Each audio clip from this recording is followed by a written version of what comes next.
11 দিন ওদেরকে ক্লিয়ারলি ভাগ করে নেবেন যে এই 11 দিন, প্রথম দিন আমরা এই জায়গায় গেলাম, দ্বিতীয় দিন এই জায়গায় গেলাম, তৃতীয় দিন এই জায়গায় গেলাম, তারপর 7 দিনের মাথায় দেখা গেলো টোটাল এলাকায় আমরা কাভার করে ফেলছি। তারপর আবার যাবেন, অসুবিধা তো নাই। তো সেটার জন্য আপনারা এই জিনিসগুলো করার জন্য চেষ্টা করবেন। তাহলে আমাদের কাজটা কি হলো, এখন আমরা অফিস, ঠিক আছে তো, অফিস পাইলাম, আমরা থানার সমন্বয় কমিটি পাইলাম, ওয়ার্ডের সমন্বয় কমিটি পাইলাম, সেন্টারের সমন্বয় কমিটি আপনারা বসে আজকে করবেন এবং সেখান থেকে বসে আবার ভাগ ভাগ করবেন। ভাগ করে তারপরে কি কাজটা করবেন, কি করবেন, গণসংযোগে নামবেন, বাড়িতে বাড়িতে যাবেন, বাড়িতে বাড়িতে যাবেন, দোকানে যাবেন, ব্যবসা প্রতিষ্ঠানে যাবেন। আবার যারা যাবেন তাদেরকে ওই যে পুরুষের লম্বা চুল, ওই রকম দেখতে শুনতে একেবারে মোটামুটি মনে হবে যে ফাইটার, এরকম নিয়ে যাবেন নাকি?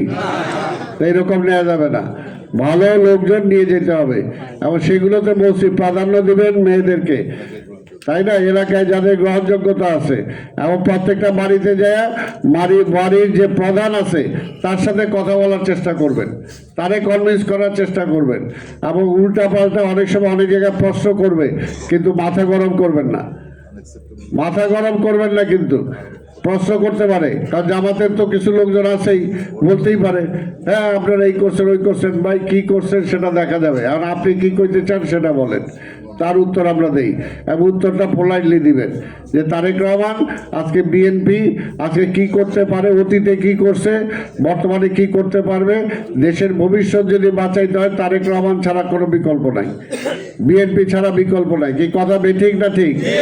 এটার জন্য যদি ঠিক হয়ে থাকে আজকে ব্যবসায়ীদের বলবেন যে ব্যবসা সব শেষ হয়ে গেছে, কাজে ব্যবসাও যদি করতে চান ঠিক মতো তাহলে আগামীতে বিএনপি ক্ষমতায় না আসলে ব্যবসাও করতে পারবেন না। আজকে মহিলারা যদি ওই যে অন্য যে দল ক্ষমতা আইতে চায়, আইলে মহিলাদের অবস্থাটা কি হবে বুঝতে পারছেন? বুঝেন এটা আপনারা? বুঝেনি এটা? এটার জন্য বেশিরভাগ হইলো মহিলা, 50% মহিলা, কিছু কিছু জায়গায় 50%-এর উপর আছে মহিলা। কাজে এই ভোটটার মধ্যে কিন্তু ওরা বেশি কাজ করার চেষ্টা করছে, জামাত বেশি কাজ করার চেষ্টা, উল্টা পাল্টা বুঝাইছে, বেহেস্তের চাবি দিয়েছে, টিকিট দিয়েছে অনেক জায়গায়, কিন্তু এগুলো উল্টা কাজ হয়েছে, এগুলো উল্টা হয়েছে। পাবলিক বিশ্বাস করছে? পাবলিক বিশ্বাস করে না। আরেকটা, বাংলাদেশের মানুষ অত ফ্যানাটিক না, ধর্মপ্রাণ, আমরা সবাই মুসলমান, বেশিরভাগ মুসলমান, কিন্তু তাই বলে উগ্র না। ওই ভারতে উগ্র পাওয়া যায়, আমাদের উগ্রবাদী নাই, এই কথাটা হলো পরিষ্কার। কাজে জনগণ ভালো একটা কিছু চায়, শান্তিপূর্ণ অবস্থান চায়, তারা দেশের শান্তি চায়, অশান্তি চায় না, আইনের শাসন চায়। কাজে তারা এইটা বুঝতে চায় যে বিএনপি ক্ষমতায় গেলে আইনের শাসনটা থাকবে, আমি শান্তিতে ঘুমাইতে পারবো, আমি শান্তিতে ব্যবসাটা করতে পারবো, আমি শান্তিতে চলতে পারবো না,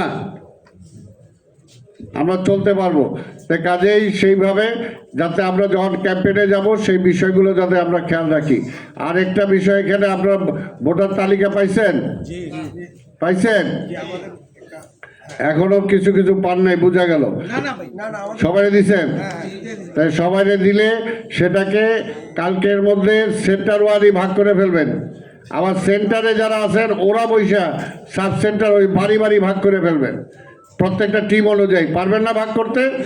ভাগ করলে, কারণ এক জায়গায় গেলেন যদি বলে ভাই আমার ভোটার লিস্ট একটু দেখে দেন, বা আপনি বললেন ভাই আপনার ভোটার নাম্বার এত, আপনি ওই জায়গায় ভোটটা দিবেন, এটাই তো আপনারা বলতে পারেন। এই ব্যাপারে আরেকটু আপনাদের সহজ করার জন্য আমাদের অনেক যুগ্ম আমাদের সমন্বয়ক ডক্টর ফরহাদ আলী ডোনার উনি আরেকটা এই বিষয়ে আপনাদের বলবেন।